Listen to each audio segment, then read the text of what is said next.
You said you'd come. Now let's hope you're not too late. Bienvenue à Watch Mojo! Aujourd'hui, nous faisons le décompte des 10 meilleurs changements dans la Snyder Cut du film Justice League. Take up your mother's trident. You won't kill me. I'm your best friend. Life. But turned into this. Pour cette liste, nous nous intéressons aux modifications les plus significatives que Zack Snyder a apportées à sa version de Justice League. Pensez-vous que ces changements ont amélioré le film? Faites-nous le savoir dans les commentaires. Et bien sûr, à partir de maintenant, il risque d'y avoir des spoilers. Numéro 10, la bataille finale. I'm gonna take out that tower and knock down that shield dome. You get to Steppenwolf. Lors du visionnement de la version de Joss Whedon, beaucoup ont été surpris de voir des cieux rouge-orange et des images infernales lors du point culminant du film.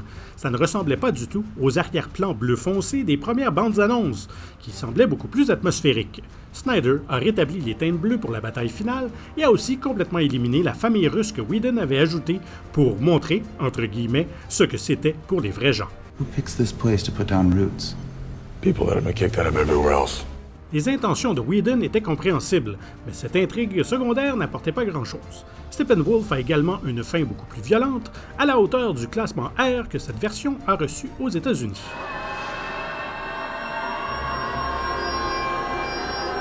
Numéro 9, Martian Manhunter. Oh, and some have called me the Martian Manhunter. John Jones, plus connu sous le nom de Martian Manhunter, parfois le limier martien ou le chasseur d'hommes de Mars, fait son apparition. Allies from other worlds. Snyder avait initialement des projets pour le personnage. Dans le commentaire audio de la version ultime de Batman v Superman, Snyder a mentionné que Martian Manhunter était le lieutenant général Calvin Sandwick, incognito. What's your source on this? A tinfoil hat? Dans le storyboard qui n'a pas été retenu par Whedon, Martian Manhunter devait se rendre à l'appartement de Lois Lane sous l'apparence de Martha Kent.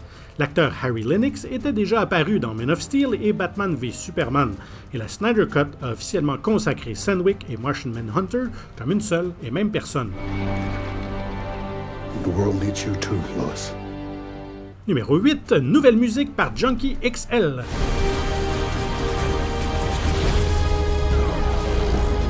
Les films de Zack Snyder, en plus d'une superbe cinématographie, ont souvent une excellente trame sonore. Junkie XL, alias Tom Holkenborg, a collaboré avec son collègue compositeur Hans Zimmer sur Man of Steel et Batman v Superman.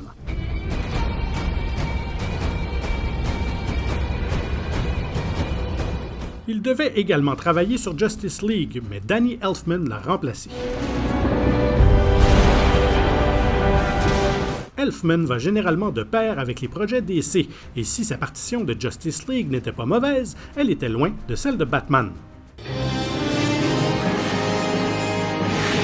Junkie XL est revenu pour la Snyder Cut et n'a pas déçu, notamment son morceau The Crew at War Power.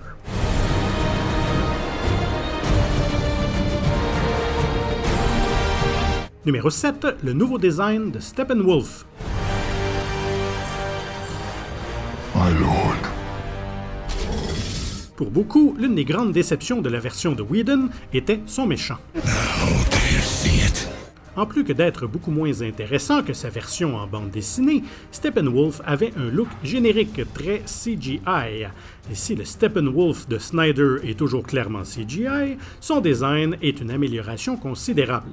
Non seulement son armure est moins ridicule, mais ses traits de visage sont beaucoup plus menaçants. Si un meilleur design est une chose, la Snyder Cut approfondit également l'histoire de Steppenwolf et ses motivations, ainsi que sa dynamique avec Darkseid. De par ce fait même, il n'est plus le seul antagoniste majeur cette fois-ci.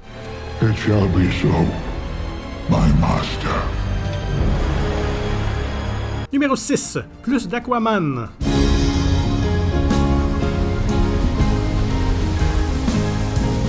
Avant que le réalisateur James Wan ne fasse d'Aquaman une des vedettes du DCEU, Justice League n'avait pas donné à Jason Momoa beaucoup à faire, à part cette fameuse réplique. My man!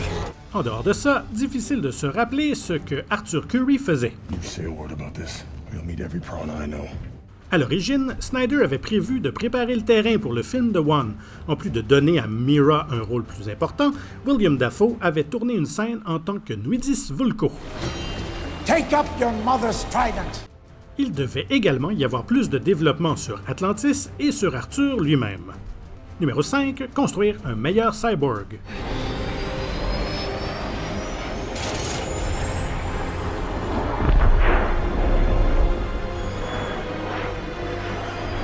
Parmi les 6 héros principaux, Cyborg est sans doute celui qui avait le moins d'importance dans la version originale. If these are gifts, then why am I the one paying for them? Le film n'avait guère étoffé la vie de Victor Stone avant son accident, sa relation avec son père ou même sa personnalité. Pratiquement tout ce qui concerne le personnage est amélioré dans la Snyder Cut, même si le CGI est encore parfois discutable. Cyborg apparaît enfin comme un personnage à part entière auquel on peut s'attacher et non comme un simple membre de l'équipe. Snyder a décrit Cyborg comme étant le cœur du film, ce qui est bien évident dans sa version. Bien qu'il y ait peu de chances qu'un film avec Cyborg seul soit encore en développement, mais bien nous pouvons toujours rêver. You use that power to keep me alive. Alive. But turned into this. Numéro 4. Superman en noir. All the hopes and dreams of Krypton live in you now. I'm so proud of you, son. Whedon voulait un ton plus léger pour sa version de Justice League, mais pourquoi ne pas montrer Superman en noir? C'est un des éléments les plus mémorables de La mort de Superman, le comic original. I believe in truth. But I'm also a big fan of justice. Donc, à la place du costume rouge et bleu, Henry Cavill enfile le costume noir dans la Snyder Cut.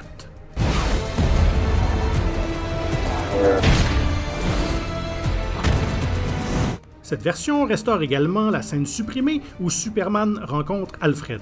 Un peu plus de Jeremy Irons n'est jamais une mauvaise chose. Master Kent. Dans l'ensemble, le Superman de la nouvelle version est sensiblement différent de celle de Whedon, notamment au niveau de la lèvre supérieure. Yes, ma'am. Numéro 3. Iris West et le Flash. I'm so sorry, I'm late. Barry Allen est un autre personnage qui a été un peu oublié dans la version originale. Pouvez-vous croire qu'il fait autre chose que de compter des blagues? Dostoevsky. La Snyder Cut explore un peu plus la mort de sa mère, l'incarcération de son père et sa romance avec Iris West. L'actrice Kiersey Clemons devait faire ses débuts dans le DCEU dans le rôle d'Iris dans Justice League, mais ses contributions avaient été laissées sur le sol de la salle de montage. Iris apparaît dans cette version dans une scène où Barry la sauve d'un accident de voiture potentiellement mortel. Snyder a également cherché à donner plus de sens au Flash du futur de Batman v Superman. Ce qui nous amène à notre numéro 2, le Joker de Jared Leto. A truce, Bruce. Après l'accueil plutôt négatif réservé à Suicide Squad, l'interprétation récompensée d'un Oscar par Joaquin Phoenix et l'absence de caméo dans Birds of Prey, l'avenir de Jared Leto dans le DCEU semblait bel et bien terminé. Quelle bonne surprise ça a été de le voir apparaître à la toute fin de la bande-annonce de la Snyder Cut, et ça sans stupide tatouage en plus. We live in a society. Isn't that right? Batman. Batman rencontre le Joker dans un rêve prémonitoire où la société est devenue beaucoup plus étrange. You won't kill me. I'm your best friend. Bien qu'à l'origine Snyder n'avait pas l'intention d'incorporer le Joker, Leto a été engagé après que la Snyder Cut ait reçu le feu vert. Le Joker joue un rôle important dans cette version, ayant volé la Motherbox qui permet au Flash de voyager dans le temps. You need me to help you undo this world you created by letting her die. Pour d'autres vidéos sur les films, les animés, la musique, les célébrités, abonnez-vous à WatchMojo Français et cliquez sur la cloche pour être tenu informé de la sortie de nos dernières productions. Et notre numéro 1, Darkseid. Nous avons toujours su que Darkseid ne serait pas le méchant principal du film, mais au moins nous pensions que Justice League le mettrait en place pour les prochains épisodes. For the unity. For Darkseid. Les bandes annonces de la Snyder Cut ont rapidement établi que Darkseid jouerait un rôle plus important dans cette version. Incarné par Ray Porter, Darkseid fait ici ses débuts très attendus dans le DCEU. I will stride across their bones and bask in the glow of anti-life, and all of existence shall be mine. Zack Snyder nous a également montré certains des disciples de Darkseid, comme Desaad et Granny Goodness. Bien que nous soyons sûrs que le DCEU a encore des plans pour Darkseid et Apocalypse, c'était un avant-goût satisfaisant pour le moment. Êtes-vous d'accord avec nos choix? Faites-nous connaître dans les commentaires vos moments préférés de la Snyder Cut et n'hésitez pas à regarder une autre de nos excellentes productions. Merci et à bientôt!